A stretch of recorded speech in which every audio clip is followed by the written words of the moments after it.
ስንክሳር ዘወርሃ ሰኔ። አንድ አምላክ በሆነ በአብ በወልድ በመንፈስ ቅዱስ ስም ሰኔ 15 በዚች ቀን የሰማይ ጭፍራ የተባለ የቅዱስ ሚናስ ቤተክርስቲያኑ መሪዎት በተባለ አገር የከበረችበት ነው። ከዚህ አስቀድሞ የቅዱስ ሚናስ ሥጋ ተሰውሮ ይኖር ነበር። ጌታችንም ሊገልጠው በወደደ ጊዜ ምክንያት አደረገ። ይኸውም እንዲህ ነው። የቅዱስ ሚናስ ሥጋው ተደፍኖ በሚኖርበት ኮረብታ አቅራቢያ በጎችን የሚያረባ አንድ ሰው በጎቹን እየጠበቀ ይኖር ነበር።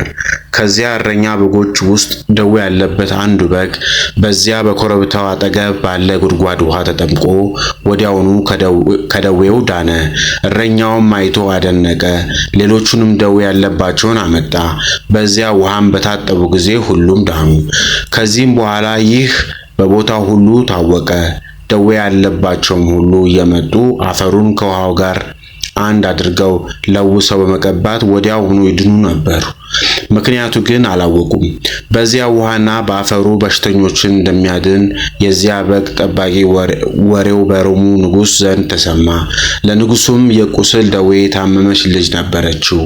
ወደ በግ ጠባቂውም ላካት። እርሱም በጎቹን እንዳዳናቸው አዳናት።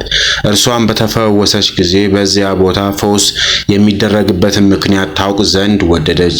ከዚህ በኋላ ቅዱስ ሚናስ በሕልም ተገለጸላትና ሥጋዬ በዚህ ቦታ ተደፍኖ ስለሚኖር እነሆ አስቆፍረሽ ታወጩ ዘንድ እግዚአብሔር አዞሻል አላት። ከእንቅልፏም በነቃች ጊዜ ቅዱስ ሚናስ እንዳዘዛት አደረገች። የከበረ ሥጋውንም አወጣች። በዚያም ውብ የሆነች ቤተክርስቲያን ሰራችለት። ንጉሡም በዚያ ቦታ ከተማ እንዲሰሩ መኳንንቱንና ሹሞቹን አዘዛቸው። ታላቅ ከተማም ተሰራች። ስሟም መሪዎት ተባለች። እግዚአብሔርም ከቅዱስ ሚናስ ሥጋ ቁጥር የሌላቸው ድንቆችና ታምራትን ገለጠ። ሊቀ ጳጳሳቱም ከኤጲስቆጶሳቱ ጋር መጥቶ ቤተክርስቲያኑን በዛሬው ዕለት አከበራት። በዚያችን ቦታ የሚሰሩ ድንቆችና የታምሮች ወሬ በቦታው ሁሉ ተሰማ። ለእግዚአብሔር ምስጋና ይሁን። እኛንም በቅዱስ ሚናስ ጸሎት ይማረን፣ በረከቱም ከእኛ ጋር ትኑር ለዘላለሙ አሜን። ጌታ ሆይ ከብልጽግናቸው ብዛት የተነሳ ብዙ መባ ካገቡት ይልቅ የድሃይቱን አነስተኛ መባ እንደተቀበል ለሁል ጊዜ የሚያገለግሉ አእላፍ መላእክትን እያሳሰቡ በችግሬ የማቀርብልህን ምስጋና ተቀበል።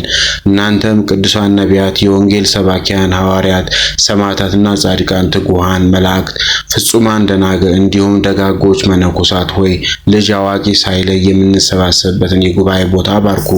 ይህም መጽሐፍ ወረቀት አዘጋጅቶ ብራና አዳምጡ። የጻፈውና ያጻፈውም ከግዕዝ ወደ አማርኛ የተረጎመውን ቃለ ንባቡን በእርጋታ መንፈስና በተመስጦ ሕሊና ያዳመጠ በደላችን ሁሉ የምታስተምር የጌታ እናቱ ማርያም ጸሎት ኢየሱስ ክርስቶስ በአንድነት ይማረን፣ አሜን።